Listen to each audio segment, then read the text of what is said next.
Assalamualaikum warahmatullahi wabarakatuh. Alhamdulillahirabbil alamin.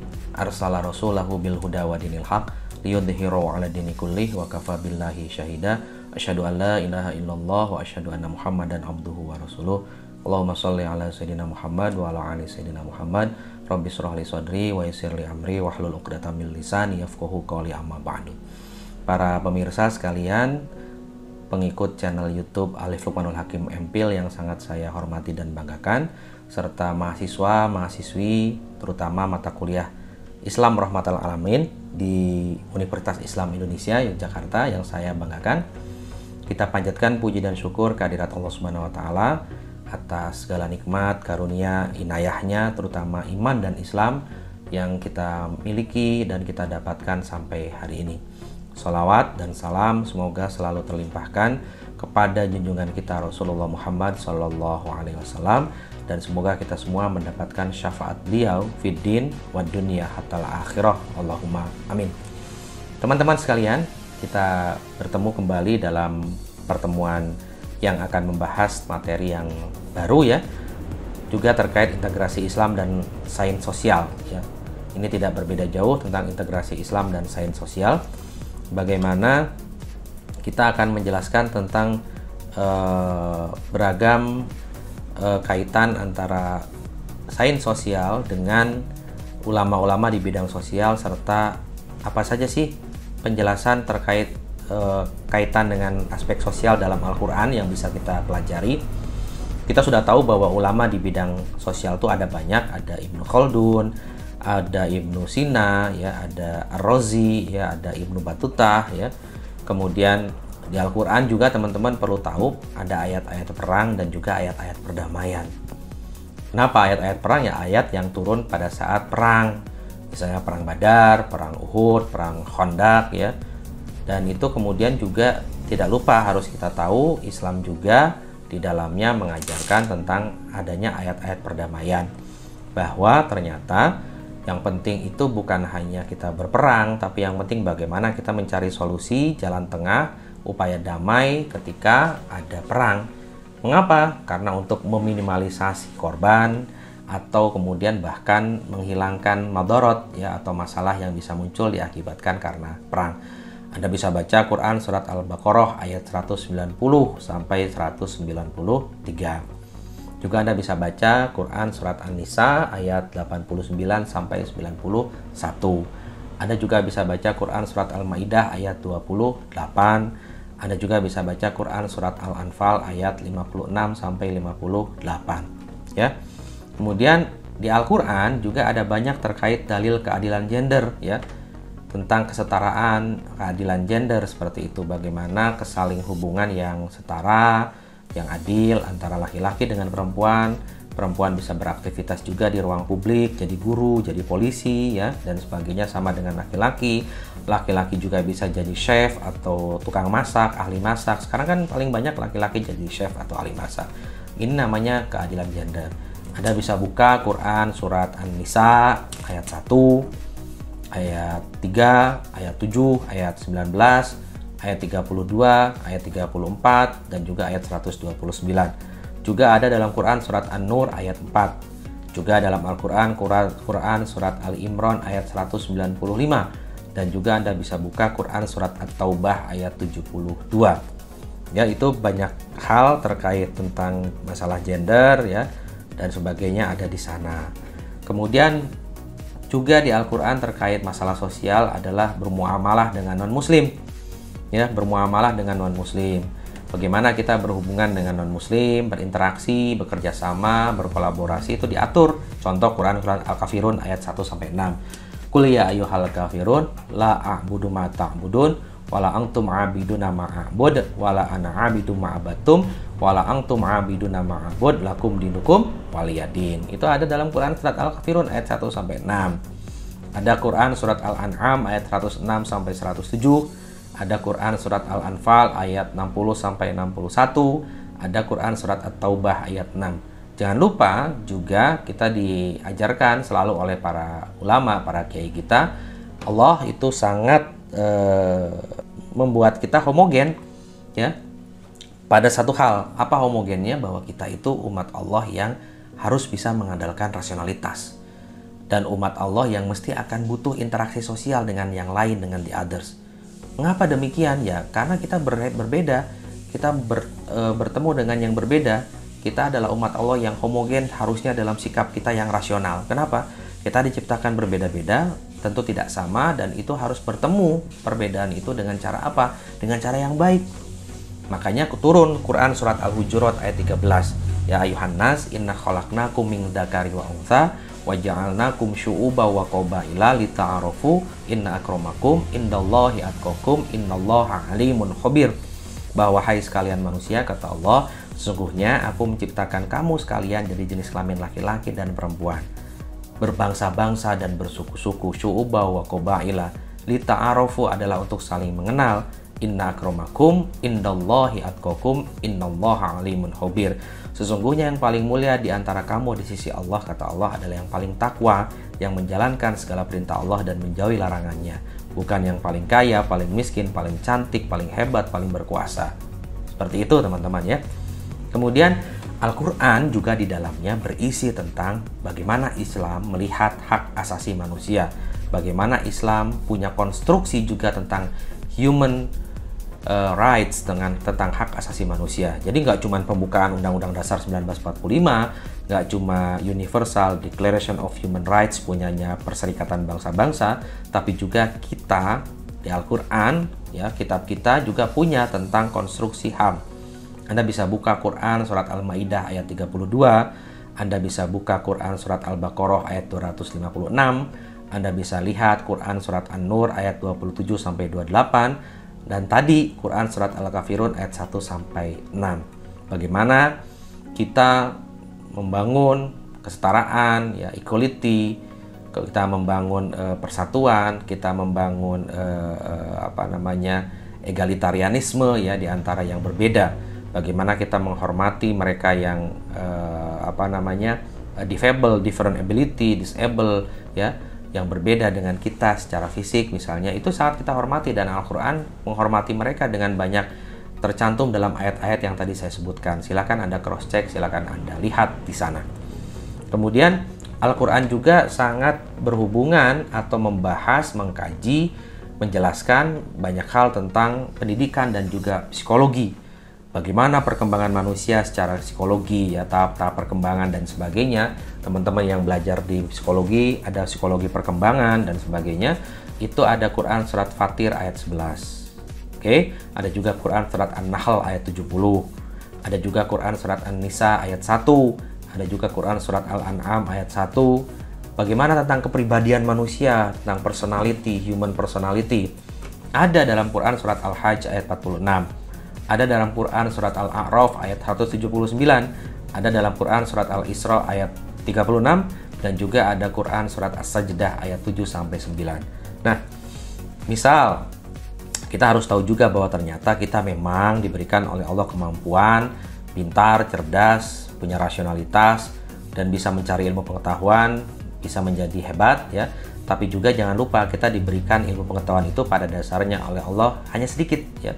Ada ayat yang berbunyi demikian, Bismillahirrahmanirrahim, wa yas'alunaka 'anir ruh qulir ruhu min amri rabbi wa ma utitu minal ilmi illa qalila. Ingat, kita itu ilmu yang kita miliki itu hanya seperti titik buih di lautan samudra. Jadi yang paling punya ilmu pengetahuan, yang paling punya kuasa atas segala hal, dan juga pemberi ilmu pengetahuan yang paling utama itu hanya Allah Subhanahu wa Ta'ala. Kita hanya diberikan ilmu oleh Allah itu hanya sedikit, seperti itu, ya. Dan juga ada ayat lain dalam Quran surat An-Nahl ayat 97. Man amila sholihan min dzakarin aw untha wa huwa mu'minun falanuhyiyannahu hayatan thayyibah wa lanajziyannahum ajrahum bi ahsani ma kanu ya'malun. Ya, ini ada dalam Quran surat An-Nahl ayat 97. Ingat kata kuncinya, man amala sholihan min dzakarin aw untha wa huwa mu'minun falanuhyiyannahu hayatan thayyibah walanajziyannahum ajrahum bi ahsani ma kanu ya'malun. Bahwa orang yang beramal soleh baik dari jenis kelamin laki-laki maupun perempuan, dan dia adalah seorang mukmin, ya, dia akan mendapatkan kebaikan-kebaikan dalam hidupnya. Ilmu itu akan membuatnya jadi lebih baik, membuatnya jadi terarah dalam berbuat, punya panduan atau guidance tidak seenaknya, dan kemudian ilmu itu juga yang akan menyelamatkan kita dalam berbagai hal. Ingat, ilmu itu adalah penopang hidup kita, ilmu itu pengarah, pengatur, kompas kita dalam hidup, dan ditambah dengan agama.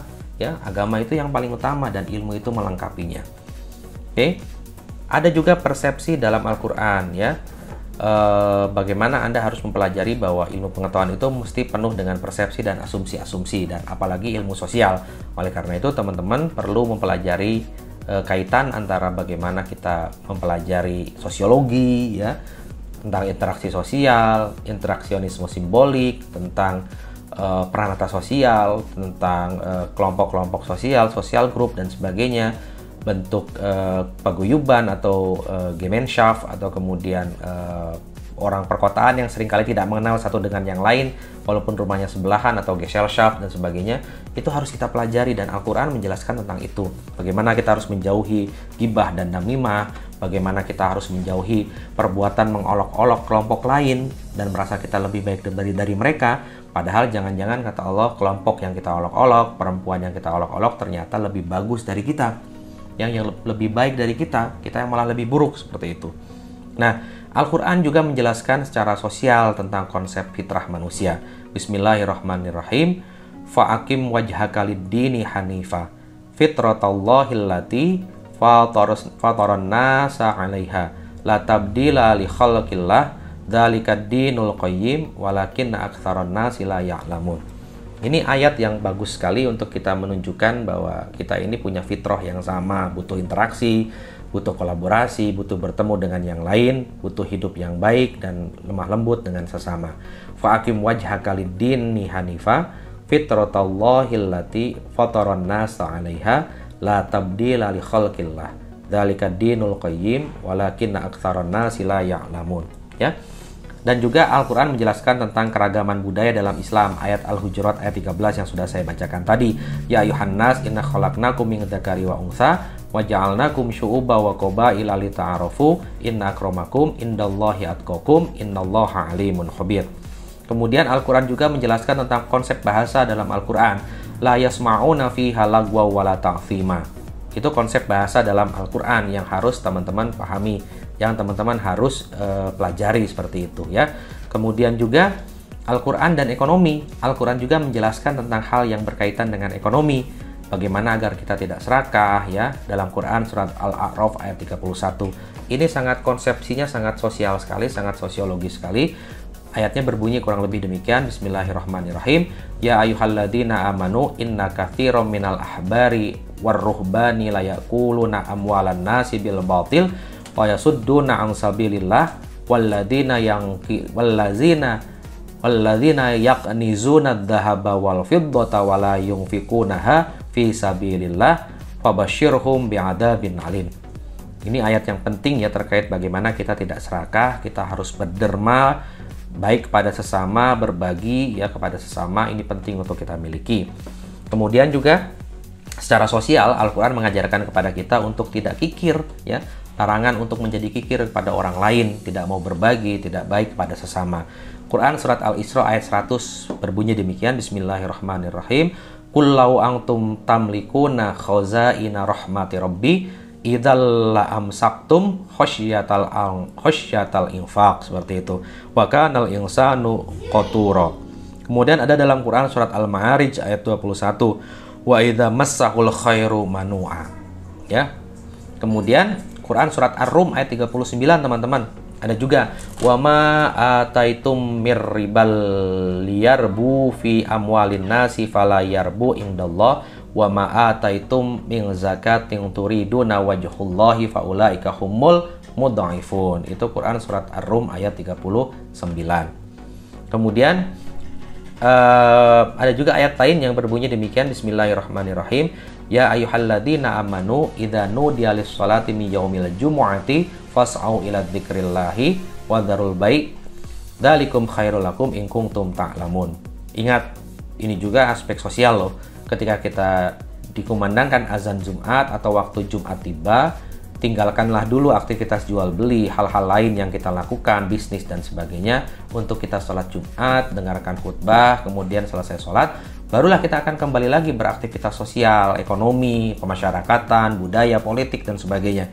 Jadi Al-Quran sangat mengatur sekali bahwa manusia, umatnya, sediakan waktu ketika hari Jumat, beraktivitas sosial silahkan, ekonomi silahkan dan sebagainya. Tapi ketika sudah kumandang azan atau waktu Jumat telah masuk, sholatlah, dengarkanlah khutbah, beribadahlah, dan kemudian setelah selesai baru kita akan langsung beraktivitas sosial ekonomi lagi dan sebagainya.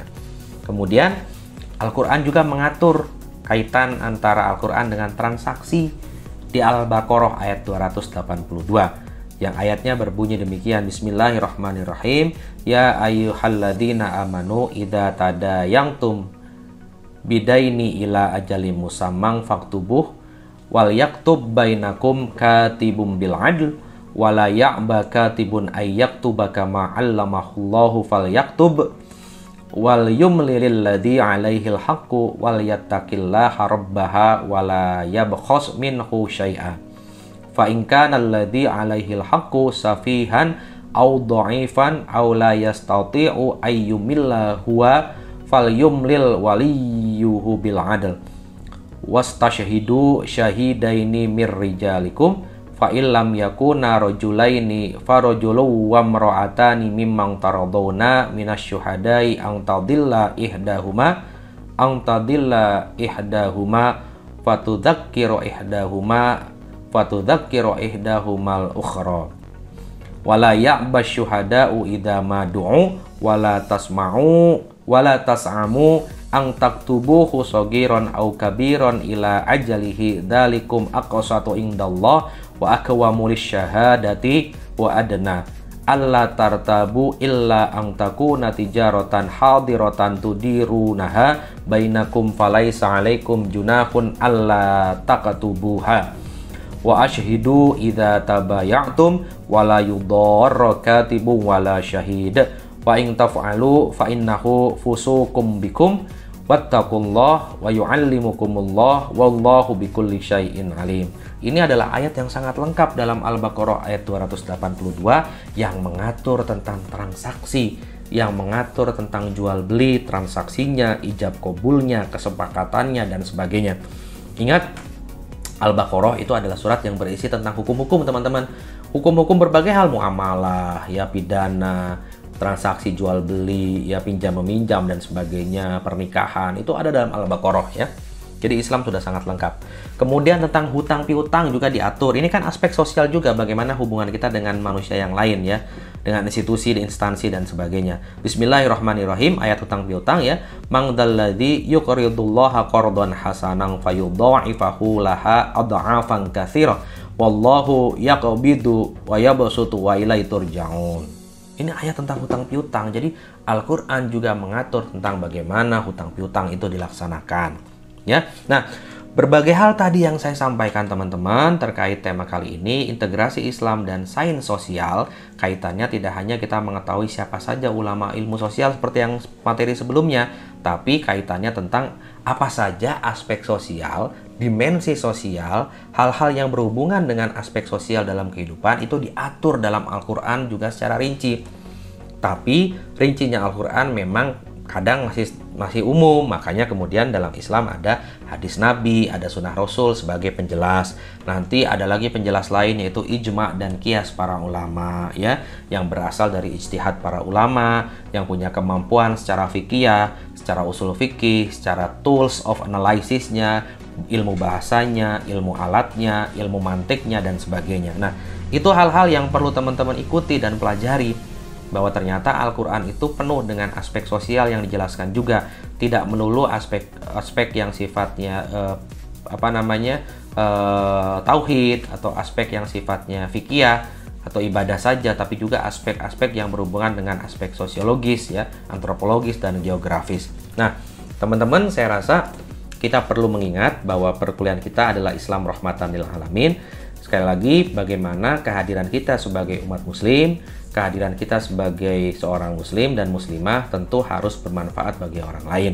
Bagaimana kehadiran kita kemudian betul-betul bisa membawa kepada kebaikan dan menjauhi kepada kemudaratan. Dan kuliah ini sekali lagi capaian pembelajaran lulusannya adalah menjadikan Anda mahasiswa Universitas Islam Indonesia yang bisa memiliki spirit dan nilai rahmatan lil alamin bagi kehidupan. Nah, sekali lagi teman-teman, tokoh-tokoh yang bisa kita jadikan rujukan, misalnya almarhum Pak Artijo Alkostar, seorang mantan Hakim Agung, ya, dosen Fakultas Hukum UII. Itu secara sosial luar biasa kehidupan sosialnya, diakui kejujurannya, integritasnya, dan juga keputusan-keputusannya dalam pengadilan, dalam Mahkamah Agung itu sangat-sangat menguntungkan rakyat kecil dan juga merugikan bagi para koruptor, ya, yang kasasi, yang melakukan kasasi ke MA bukan malah dikurangi hukumannya tapi malah ditambah hukumannya, ya, ditambah kemudian untuk bayar pengganti rugi kepada negara. Nah, secara sosial berarti dia sudah memainkan peran sebagai ulil albab, ya, insan ulil albab yang rahmatan lil alamin. Sekarang kita punya Pak Mahfud MD, sekarang kita punya Pak Busro Mukodas dan sebagainya. Itu juga bisa kita jadikan contoh tokoh-tokoh UII yang implikasinya secara sosial itu luar biasa. Gitu teman-teman yang bisa saya sampaikan dan saya utarakan dalam pertemuan-pertemuan kita. Semoga bermanfaat. Mohon maaf atas segala kekurangan dan kehilafan. Billahi taufiq wal hidayah. Assalamualaikum warahmatullahi wabarakatuh.